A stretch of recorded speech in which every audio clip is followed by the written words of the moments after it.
Hi అండి, welcome back to Vimala Vangala vlogs. నేను మీ విమల. ఇక్కడైతే నాకు మిర్చి బజ్జీలు తినాలనిపించి బజ్జీలు వేసాను. నేనైతే స్కూటీ మీద జోషిని తీసుకొచ్చేటప్పుడు అక్కడ మంచిగా బజ్జీలు కాలుస్తూ ఉంటారు.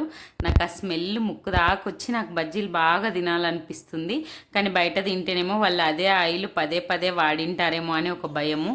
సో మనం ఇంట్లో చేసుకోవాలంటే మనకు పని పెరుగుతుంది. కానీ నేను బాగా తినాలనిపిస్తే అప్పుడప్పుడు చేస్తూ ఉంటాను అనమాట. సో ఇక్కడ నేను అరటికాయ బజ్జీలు, మిరపకాయ బజ్జీలు రెండు వేసాను. ఎగ్స్ లేవు ఆ రోజు, లేకపోతే ఎగ్ బజ్జీ కూడా వేసేదాన్ని. ఇక అరటికాయలు అయితే మంచిగా కట్ చేసుకొని, ఈ కేరళ వాళ్ళు బాగా తింటారండి అరటికాయ బజ్జీ. ఏమో మా ఆయన సడన్గా ఈవినింగ్ స్నాక్స్ టైంకి వస్తే వేసానమాట, టీ తాగే ముందు తింటారులే అని చెప్పి. సో అరటికాయలు, మిరపకాయ కట్ చేసి పెట్టుకొని, కొంచెం శనగపిండి, కొంచెం 2 స్పూన్ల బియ్యం పిండి, కొంచెం వాము కొంచెము నలిచి వేసుకోండి, ఫ్లేవర్ బాగుంటుంది. శనగపిండి అరుగుతుంది కూడా బాగా. సో వాము అయితే మిస్ కాకుండా వేసుకోండి. కొంచెం పసుపు వేసి, కొంచెం ఉప్పు కూడా వేసి మంచిగా పిండి బాగా కలపండి. ఇంకోటి ఏంటంటే, మీ దగ్గర టైం ఉంటే గిన కొంచెం చింతపండు గుజ్జు మంచిగా మిర్చి బజ్జీలకు రాసి పెట్టుకోండి, సూపర్ ఉంటుంది. నాకు టైం లేక నేను రాయలేదు. సో పిండి అయితే ఇలాగ చేతికి ఇట్లా అంటుకుంటుంది కదా, అట్లా మిర్చి బజ్జీకి అంటుకునేలాగా ఈ థిక్నెస్లో పిండి మంచిగా కలిపి పెట్టుకోండి. ఇలా కలిపి పెట్టుకుంటే మిర్చి బజ్జీకి బాగా సరిపోతుంది. సో ఇక్కడైతే నేను కొంచెం జంపు కట్ చేసుకున్నాను అరటికాయలు అనమాట. ఈ అరటికాయలు బజ్జీలు వేసాను ఫస్ట్. మనకు కొంచెం ఇవి పచ్చిగా ఉంటాయి, ఇంకా పల్చగా కట్ చేసుకోవాల్సింది. సో మిర్చి బజ్జీలు అయితే నాకు చాలా ఇష్టము. ఏదో సడన్గా ఉన్నాయి కదా అని చెప్పి అరటికాయలు బజ్జీలు వేసాను అనమాట. ఒక కాయే వేసాను, ఇవి కూడా బాగానే ఉన్నాయి. బట్ మిర్చి బజ్జీలకి ఇష్టపడే వాళ్ళు అరటికాయ బజ్జీ అంత నచ్చదనమాట. నాకైతే మిర్చి బజ్జీలే బాగా ఇష్టము. సో ఈ అరటికాయ బజ్జీలు అయితే మంచిగా పొంగినాయి, మంచిగా వచ్చినాయండి. సో మీరు కూడా ఇలా అప్పుడప్పుడు ఇంట్లోనే ట్రై చేస్తారా, లేకపోతే బయట తింటారా? వర్షాకాలం వచ్చిందనుకో, మిర్చి బండి దగ్గర ఎంత మంది ఉంటున్నారో జనాలు అయితే అసలు ఆడ వెయిట్ చేయాల్సింది వస్తుంది మన వంతు రావాలంటే. బట్ నాకైతే నేను ఎప్పుడో చాలా తక్కువ బయట మిర్చి బజ్జీలు తినేది. ఎప్పుడన్నా తినాలి అనిపిస్తే ఇంట్లోనే వేస్తాను ఆల్మోస్ట్. వాళ్ళు అదే ఆయిల్ రిపీట్ చేస్తారు, దానివల్ల నాకు కొంచెం అంటే బయట మిర్చి బజ్జీ తిన్నప్పుడు నాకు ఎందుకో గ్యాస్ లాగా పైకి ఆయిల్ వస్తుంది. నాకు అందుకే చాలా భయము. నేను ఆల్మోస్ట్ ఇంట్లోనే వేసుకుంటా. మీరు బయట తింటారా, లేకపోతే ఇంట్లోనే చేస్తారా? ఒకసారి కామెంట్ చేయండి. ఇంకొకటి మెయిన్ ఏంటంటే, మనకి ఎంత తినాలనిపించినా ఇలా మిర్చి బజ్జీలు ఇంట్లో వేసినప్పుడు ఈ ఆయిల్ దగ్గర అదే పాటికి ఉండేసరికి ఎంత తినాలని క్రేవింగ్ వస్తుందో, ఆ తర్వాత అసలు అవి తినాలి అనే ఫీలింగ్ కూడా తగ్గిపోతుంది. ఇక్కడైతే మా జోష్ వచ్చి నాటకాలు వేస్తుంది. నాకైతే పిల్లలు ఉన్నప్పుడు ఈ వీడియోలు చూసుకుంటూ వంటలు చేయడం అయితే పెద్ద టాస్క్ అండి. ఒక దిక్కు నేను పని చేసుకుంటుంటా, అక్కడే వచ్చి ఏదో ఒకటి అల్లరి చేస్తూనే ఉంటారు. ఈ ఈవినింగ్ స్నాక్స్ టైం చేసేటప్పుడు అయితే ఇంకెక్కువ ఇరిటేట్ చేస్తూనే ఉంటారు వీళ్ళైతే. నేను వద్దన్నా కూడా అక్కడికే వస్తారనమాట. వాళ్ళ ముందు వీడియో పెట్టినామనుకో ఇంకా అసలు అక్కడే ఉంటారు.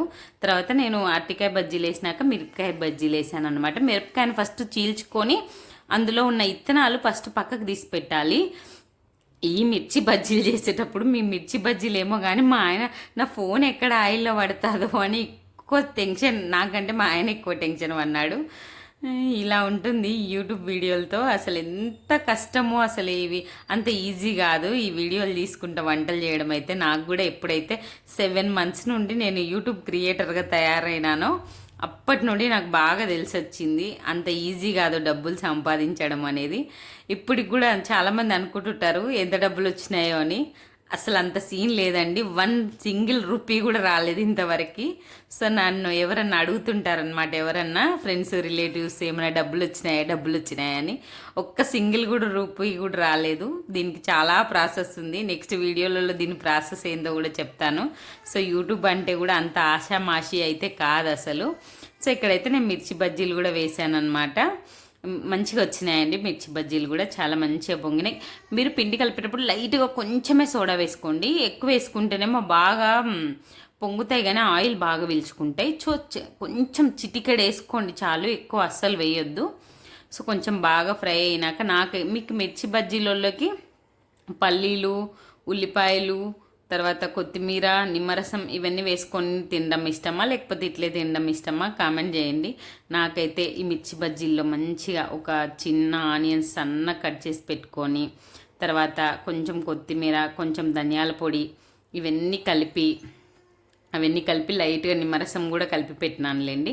నాకు పల్లీలు అయితే నచ్చవు, కొంతమంది పల్లీలు కూడా వేసుకుంటారు. సో ఇంత మంచిగా రెడీ అయినాయి చూడండి మిర్చి బజ్జీలు అయితే. చూస్తూనే నోరు ఊరిపోయి అంత మంచిగా రెడీ అయినాయి. నాకైతే చాలా ఇష్టము. కాకపోతే ఈ ఆయిల్ ఫుడ్ అని చెప్పి ఎప్పుడో ఒకసారి బాగా క్రేవింగ్ వస్తేనే తింటాను. సో నేను ఇలా మొత్తం కలిపి పెట్టి ఇలా అన్ని స్టఫింగ్ చేసుకొని మంచిగా నిదానంగా నాకు ఇట్లా తినడం అయితే చాలా ఇష్టము. మీకు మిర్చి బజ్జీ లవర్స్ ఎంతమంది ఉన్నారో కామెంట్ చేయండి. కానీ నాకు వర్షం పడుతుంటే తినడం ఇష్టం. హైలైట్ ఏంటంటే ఇవి వేసేటప్పుడు కూడా మంచిగా వర్షం పడ్డది.